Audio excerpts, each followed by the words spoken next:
Cybersecurity Today would like to thank Meter for their support in bringing you this podcast. Meter delivers a complete networking stack, wired, wireless, and cellular in one integrated solution that's built for performance and scale. You can find them at meter.com/CST. Welcome to Cybersecurity Today, the weekend edition. This week, we've got a great interview led by David Shipley, my co-host. Our guest is one of the top executives and an icon in cybersecurity at the national and international level.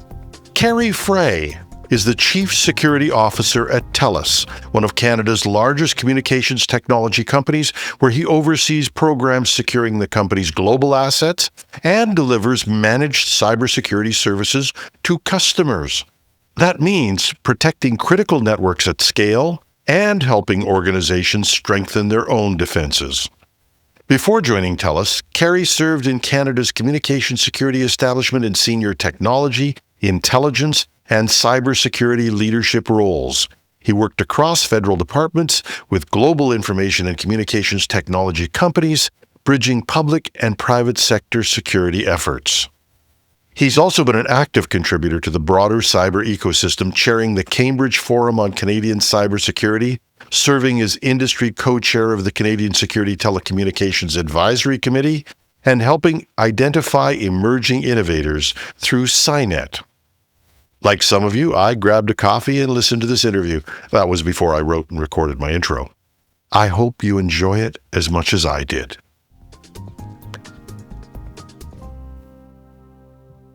You've had quite the career in cyber. Can you just get a quick recap of how you got started and where you are today?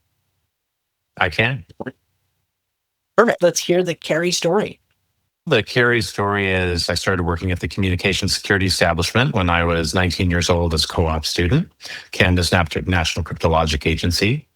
And I didn't work in cyber specifically at the time. To be fair, the cybersecurity we know today was communication security, and it was primarily employed by the militaries of the world in sensitive government communications, particularly foreign affairs, and it was a small outfit. But as a part of the work that I did, I was starting to use internet-based technologies in our workplace and quickly came to realize that they had no security in them, and we had security requirements in our business. And so I started a lifelong career of thinking about how do I overlay security technologies into this stuff, or actually find the people who made it and say, please, when you make stuff next time, please put security in it. And that led to 20 years at that organization in a variety of leadership roles, culminating in a bunch of different cyber defense and cybersecurity jobs, tackling all sorts of different things. And then I worked with telecommunications companies in Canada. You could suppose because they ran the internet, so it was a big deal, especially with respect to their security. And through people I met working in Canadian industry, I eventually was approached for my interest in becoming the Chief Security Officer of Telus. And I've spent the past 10 years at Telus managing our internal corporate security programs and also running the operations for our managed cybersecurity services provider business. So lots of stuff in 30 years for sure. Absolutely. And let's stop for a second and talk about that. For our American listeners, when Canadians hear Telus, they often think of the telecommunications company, the smartphones, the home internet, all of these different things. But you're a major cybersecurity player in Canada as a service provider. And you kind of have to wear both hats. You have to protect this organization, but you also have to lead in providing services to customers across the country. Is that relatively unique, or what's that like? I wouldn't say it's super unique. You do find cybersecurity practices in telecommunications companies globally around the world. Security is an attachment sale, and when businesses buy internet connectivity, they want security with it. And so a large portion of our business is still building in and running the security that comes on the network security side, firewalling and denial of service attacks, and protecting edge devices, which has been a super growing business lately. So yeah, it's extremely important. And in the past 3 or 4 years, that's exactly what some of the nation state adversaries have been going after, is the vulnerabilities in those devices. And we're running and supporting cloud services as well. We do support the ZTNA type architectures of the world for people who are proxying their traffic through the cloud and are cloud native, but we definitely have our feet in both worlds. And we do that work for large enterprises, governments, federal, provincial, and all the way to mid-market and small and medium-sized businesses, of which Canada has a large share of those. I take real pride in the work that we do to protect our little companies that are growing and scaling. No, that's phenomenal. And obviously, for transparency, we've worked together for years in a variety of different ways. And so I've had the chance to get to know you and to see the work that you and your team do. And it's been interesting to reconcile the cuddly company with the creatures with the amazing leadership in advanced technologies. And it's not just cyber, but you guys are also doing really cool things by creating one of the first AI foundries in Canada for food. And let's get into the other areas that the company deals with, including healthcare and agriculture. And there's a lot. It's more than just a phone company, is the sum up of that point, which that's a lot on that side. And of course, security's been a thing for a while for telecommunications companies, probably since the internet's been rolling. The last couple of years have been hard. And I guess as we segue into this idea of talking about identity and identity in the age of AI and all of those things, like, how are we doing so far on identity just for the people, for the human side, and for the devices that aren't AI?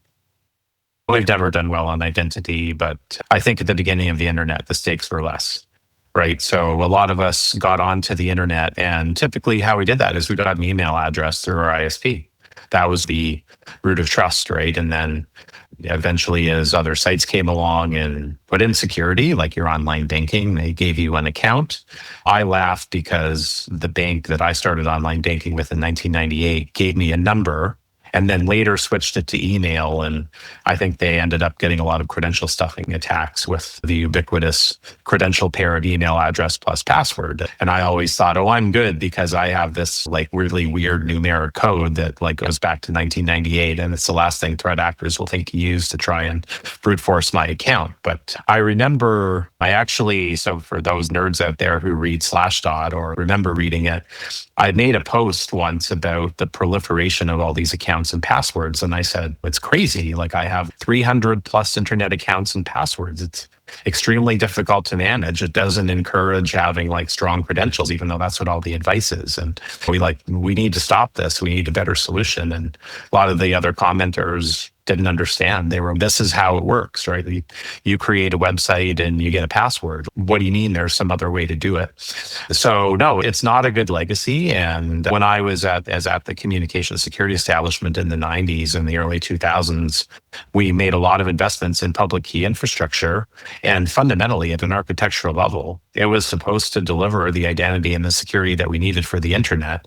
It didn't work out that way. But whenever we revisit this topic now, you always go back to the fundamentals of the cryptographic integrity and the sort of technology underpinning that it allowed for. And we're still striving again to talk about properly implement that in the age of agentic AI. So we never quite seem to get around to doing it, but we know what to do. We just don't do the right thing.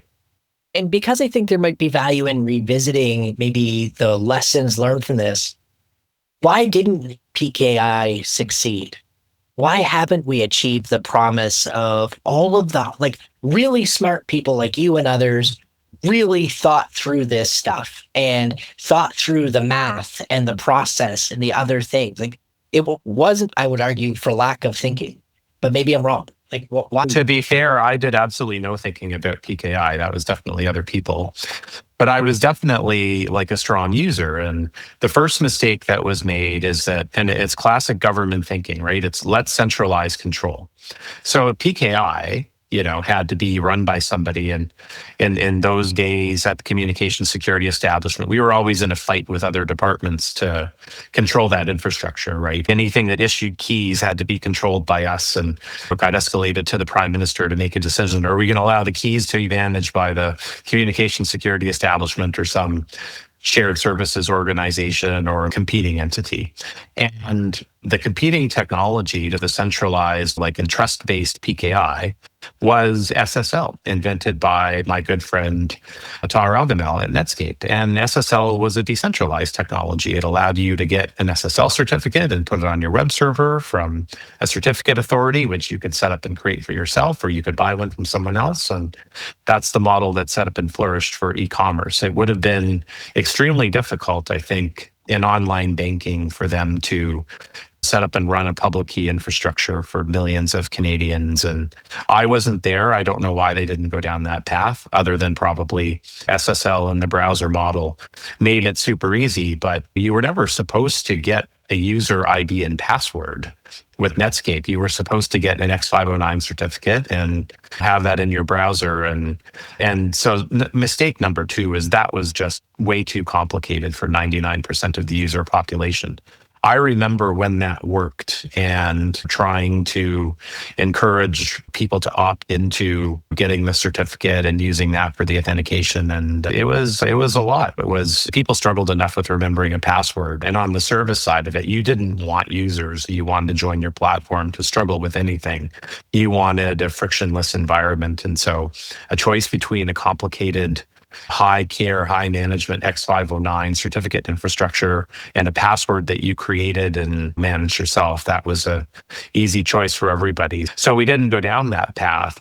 But then if you fast forward, the hyperscaler platforms eventually started getting credentials stuffed. And there was a consortium that created the FIDO2 protocol because they realized this architecture isn't going to hold up. And we need to go back to effectively issuing a key that can be used. And now we have that FIDO2 architecture with YubiKey tokens and with Passkeys. And you're starting to see them proliferate now because of the weaknesses in the passwords and the identities. But I will say, with all the platforms that you can get passkeys on, Google and Amazon and all the rest, that's not the default with ChatGPT. That's not the default with Anthropic. That's not the default with many of the other AI platforms. There was an opportunity there to say, we're going to at least use the best authentication technology right from the outset.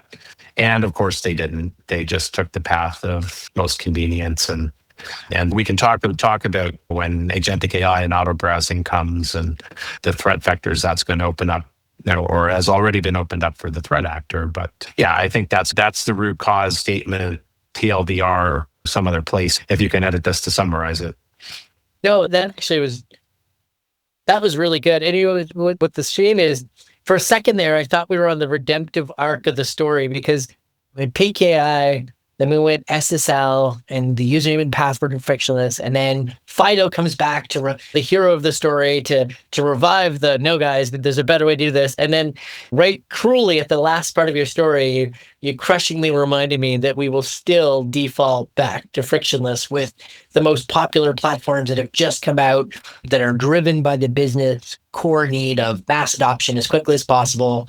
No time for this passkey stuff, username and password, let's go.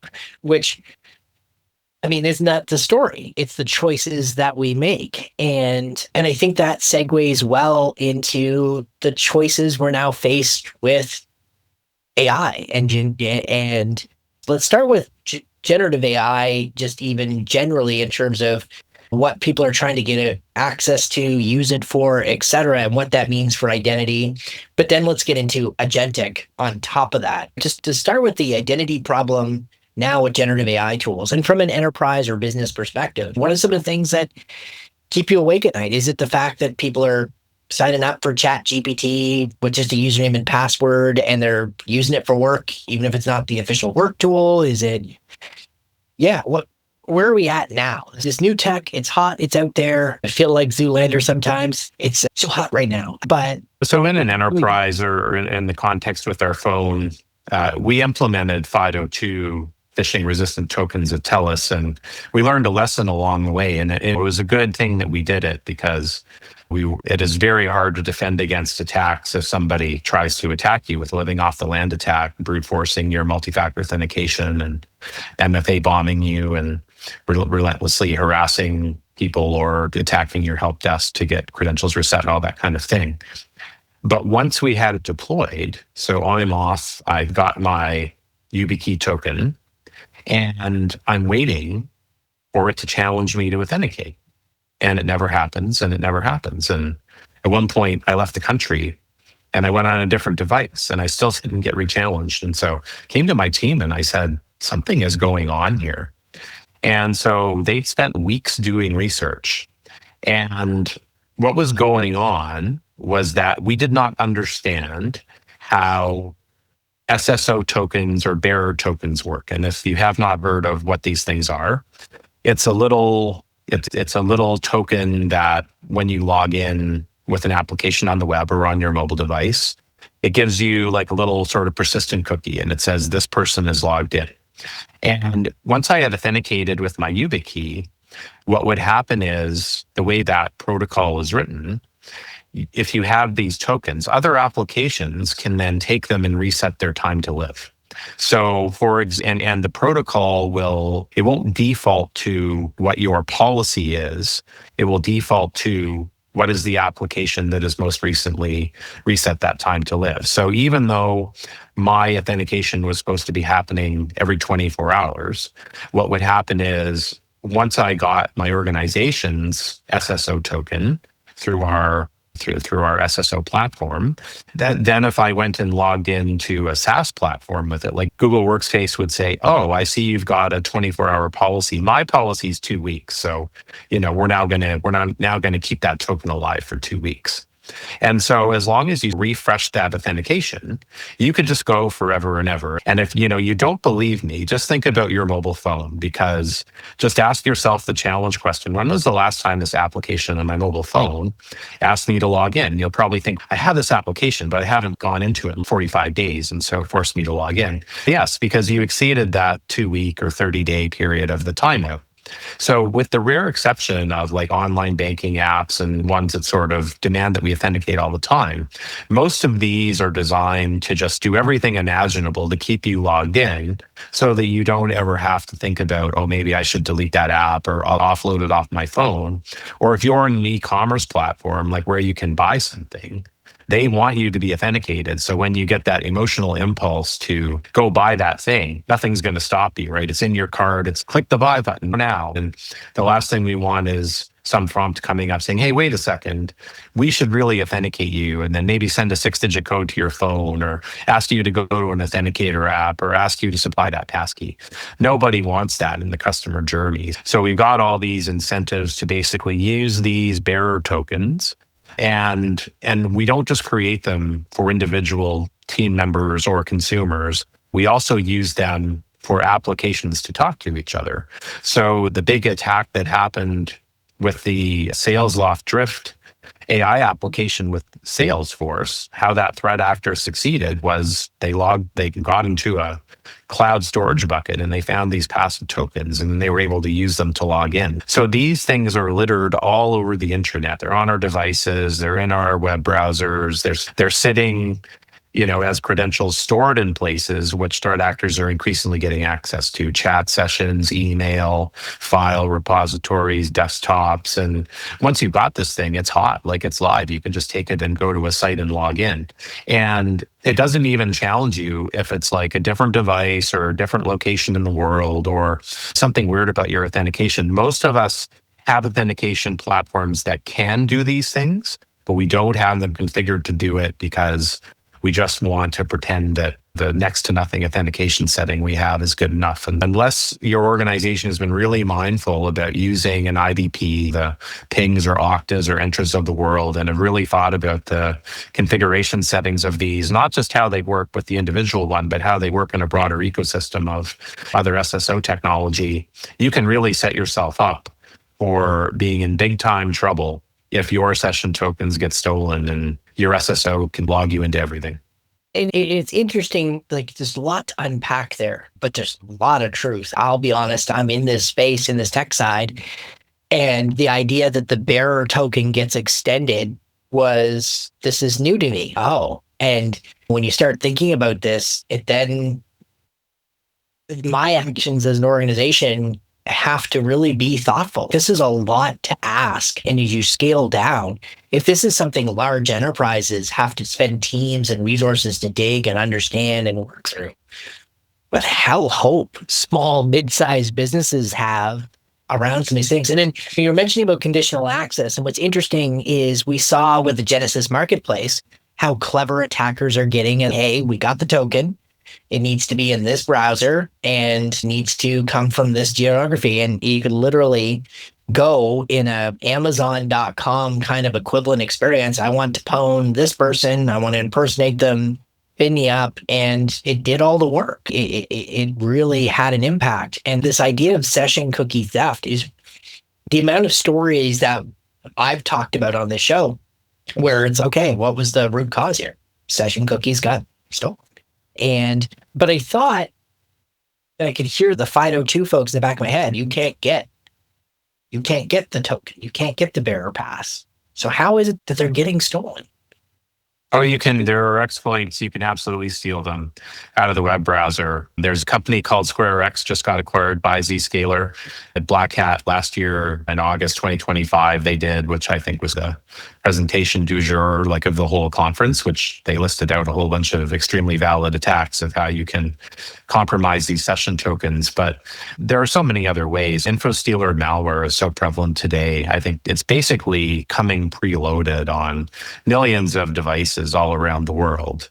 And people will innocently just get a new device and they will go log into a work site or like a big SaaS platform, and the InfoStealer malware will automatically collect these credentials. And if they don't have strong enough MFA or 2FA set up where they're going to resist an attack that can then be launched by the threat actor who's got these working credentials, it's game over. So if you have the hardware token and you can, which then gives you a bearer token and you can keep it protected, then you're okay. But otherwise, it is a field day right now. And for the threat actors with that. And so as generative AI has taken off, it is just assumed that this, what I would describe as like massive vulnerability or like a castle built on sand, that's just how things are and how they always should be. It's taking a fundamental reality of the world or like a layer of infrastructure and going, we're now going to build AI on top of that. And a bunch of us have jumping up and down going, oh my God, no, we cannot do that, or the whole foundation will crumble. But that is the crux of the argument.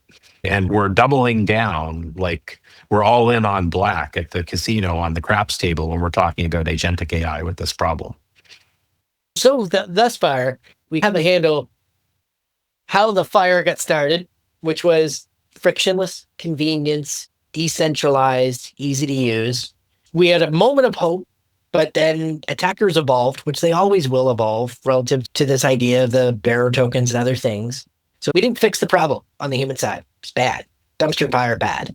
And requires that hardware token, which, very few organizations have deployed hardware tokens. Big organizations, and even then, it's not universal. It's usually role dependent, highly specific, those type of things. Because there are downsides. Your software dev loses their car keys because they're out partying Friday night, and their key is gone, and they're not productive for a while because no hardware token, away we go.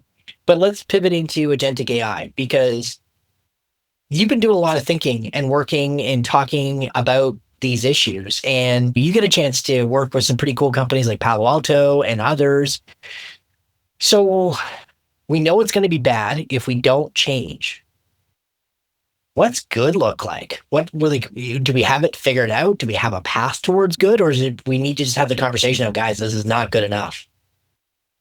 Yeah, so I think we've done some thought leadership on what good looks like. And I do want to address your comment because at Telus, we have deployed this technology all over our company, and there's almost zero productivity hits, right? Like our data shows that people rarely forget these things. And when they do, it is a minor inconvenience versus some kind of major like business impacting productivity problem. It does take proper management, of course, but I needed to do a little bit of myth busting there. So yeah, 6 months after sort of the dawn of generative AI, I was with a bunch of my colleagues and we're sort of part of a private CISO organization. And we were talking about what's the number one challenge that the cybersecurity community is going to face over the next few years. And overwhelmingly, the consensus was agentic AI and identity. And we decided to do something about it. And we formed a working group, classic approach to a problem.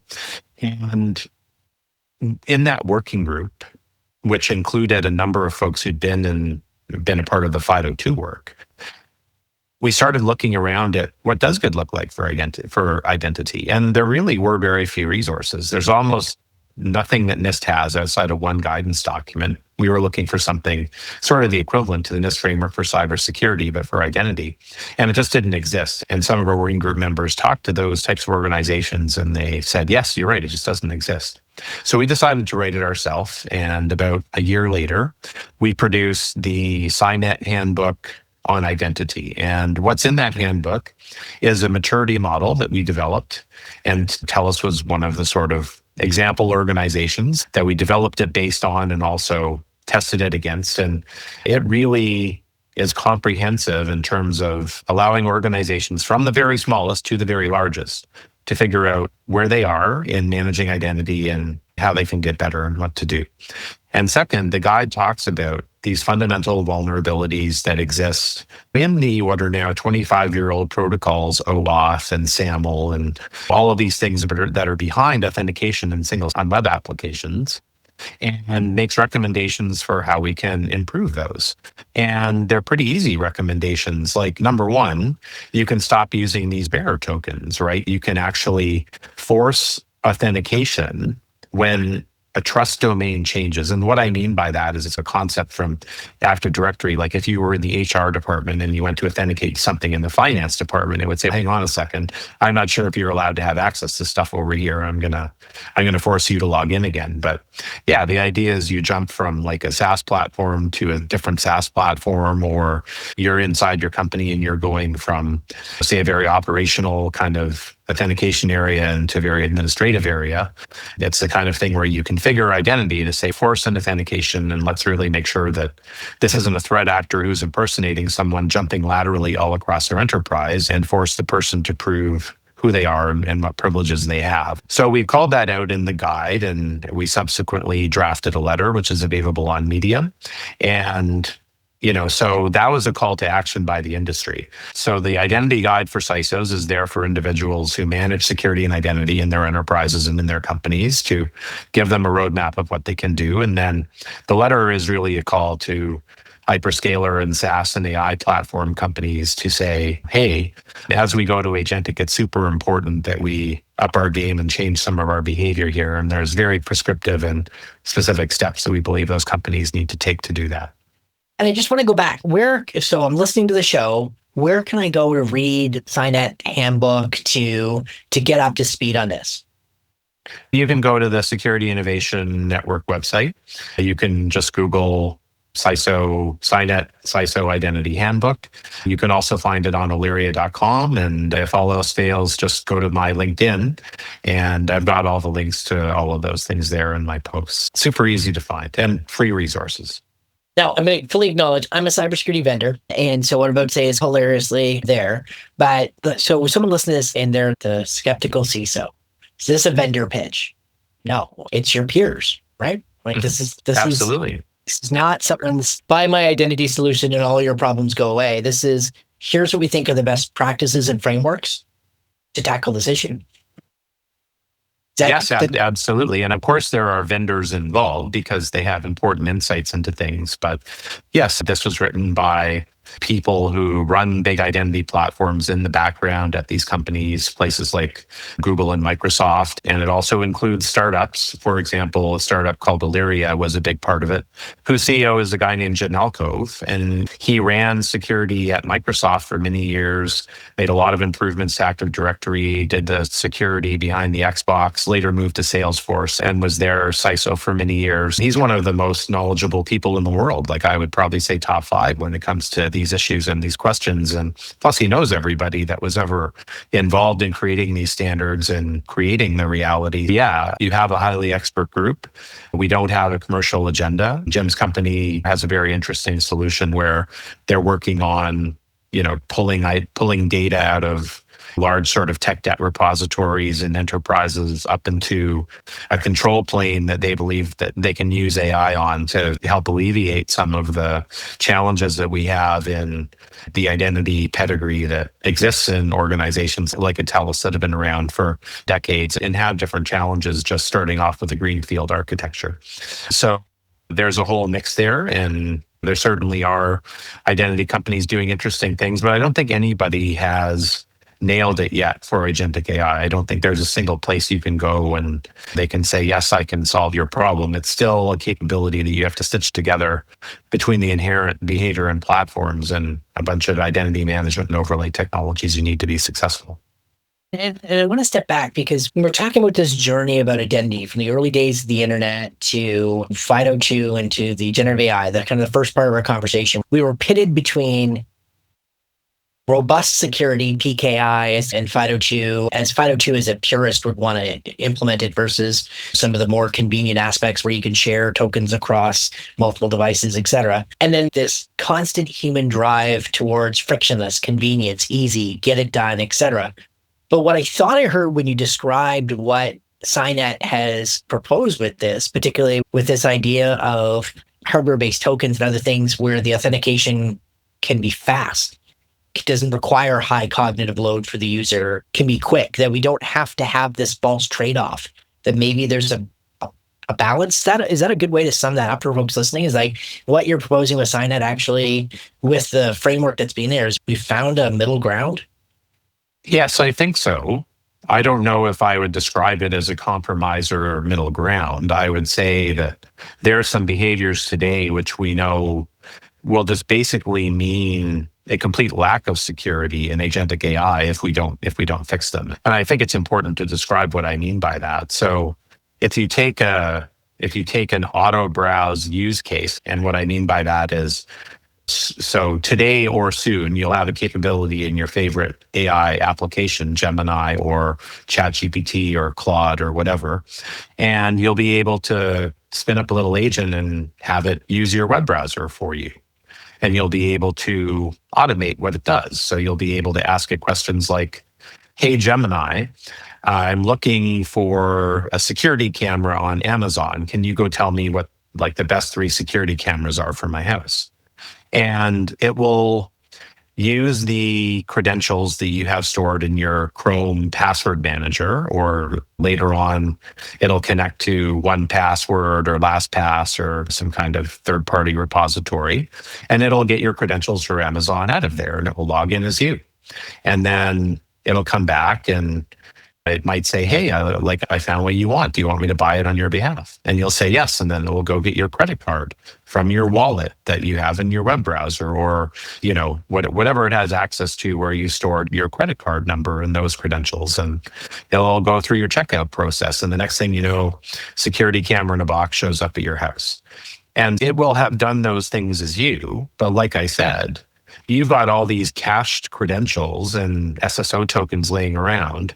Imagine if somebody gets control of that, right? Today, it's one thing if they can get into one account, but imagine in the future, it's all your online banking, it's all your loyalty programs, it's all your stuff. And in this discussion, we're talking about a model called the lethal trifecta. And what the lethal trifecta, which was written by a developer named Simon Willison, postulates is, he said, all these LLMs will always be vulnerable to some kind of content-based attack, like an SQL injection attack for web applications. Meaning they may see a prompt, so a prompt injection attack, or read some content, and they might go rogue or do something that you don't want.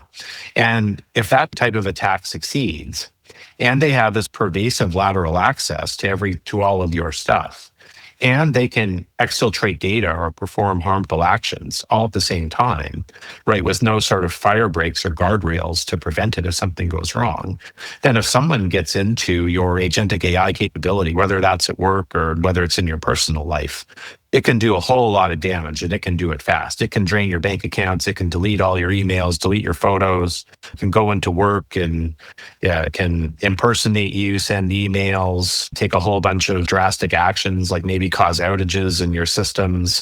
Think about all the worst case scenarios of things that you could do if you AKA went postal, air quotes, and someone asked an agent on your behalf to do that. And so today with identity, agents could be doing those things as you. Some organizations assign agents a separate identity. You might not even be able to go back and figure out what happened, right? Or who did all these terrible things? This agent. Well, we're sure it was that agent? No, because the agent was ephemeral and it set itself up and did stuff and then disappeared and there's no trace and there's no record.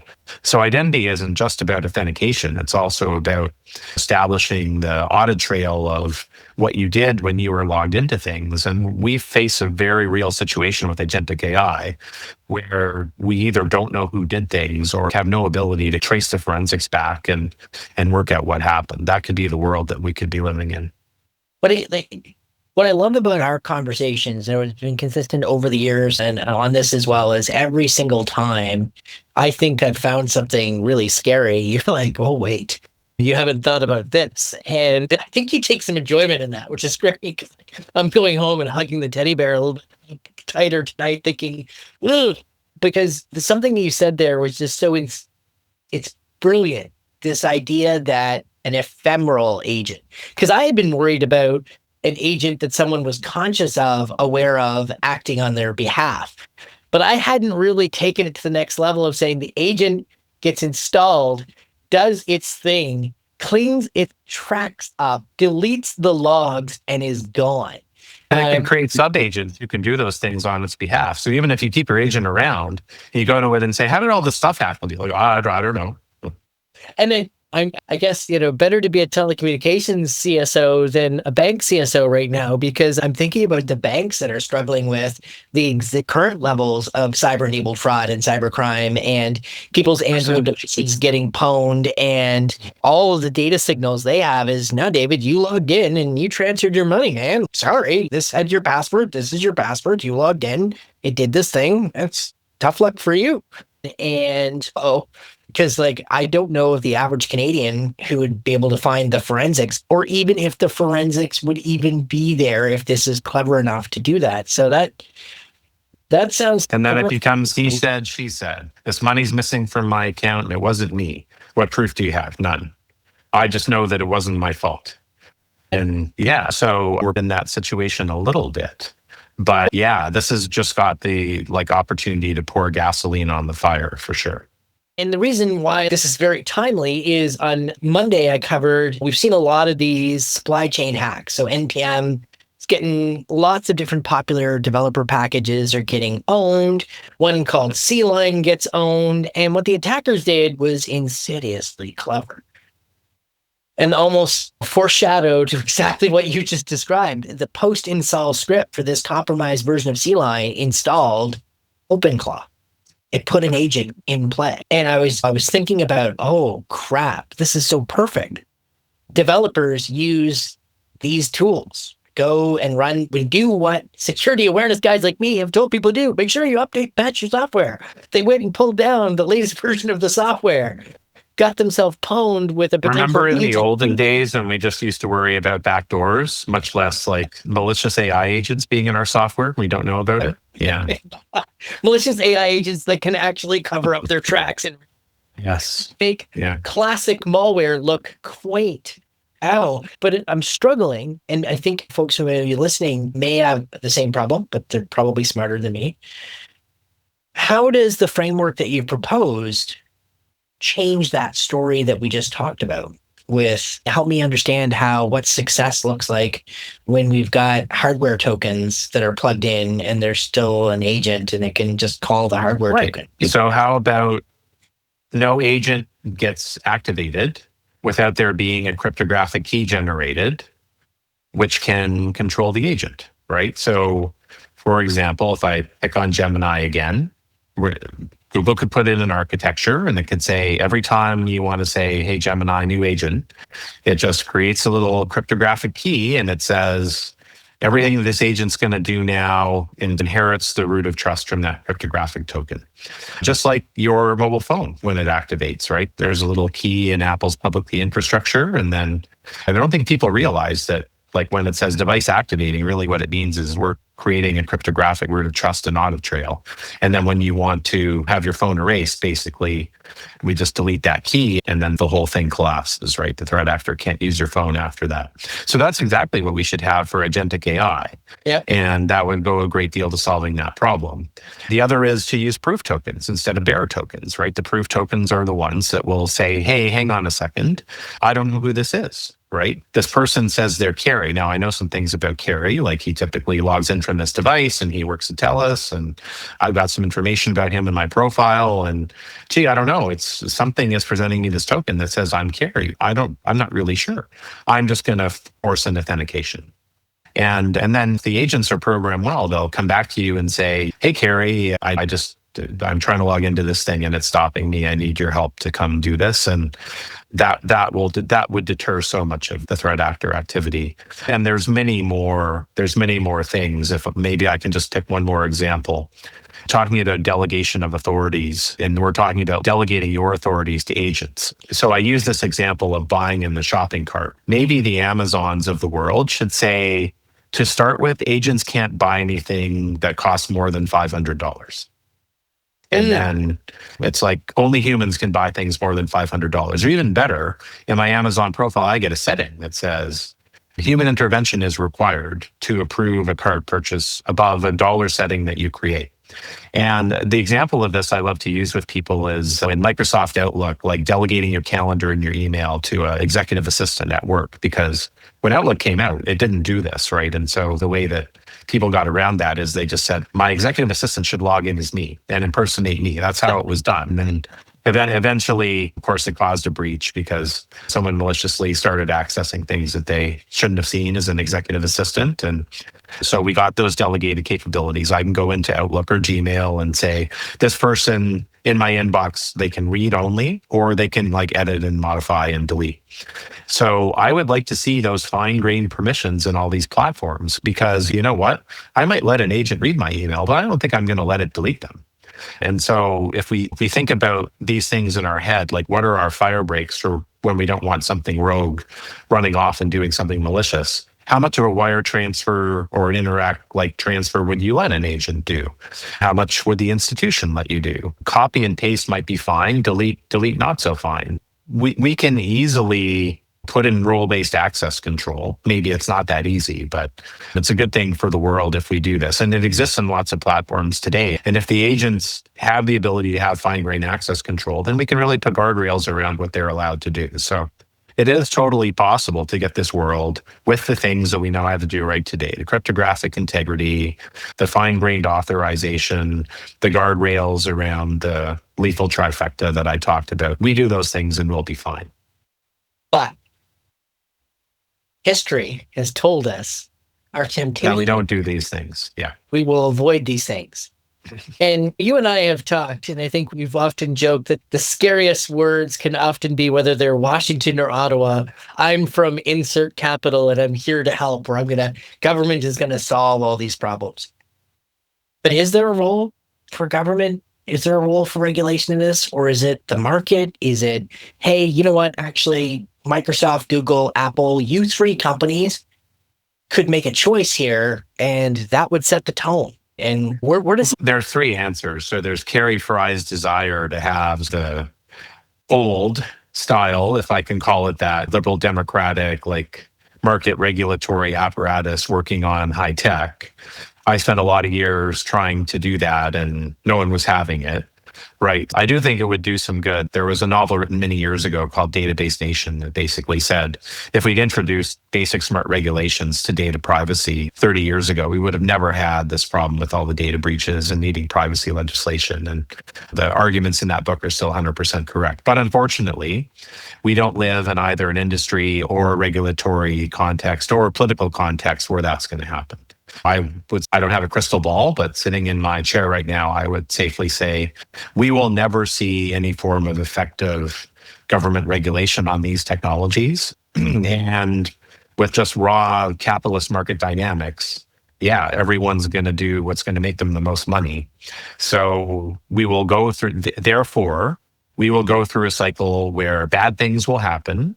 And then people will be forced to rethink their behavior.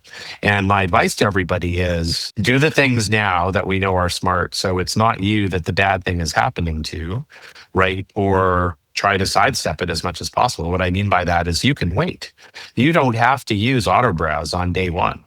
Like I was not worried about online banking in 1998 when I think the most money I had in my bank account at any given time was maybe like $2,000. I'm not sure that I would say that today.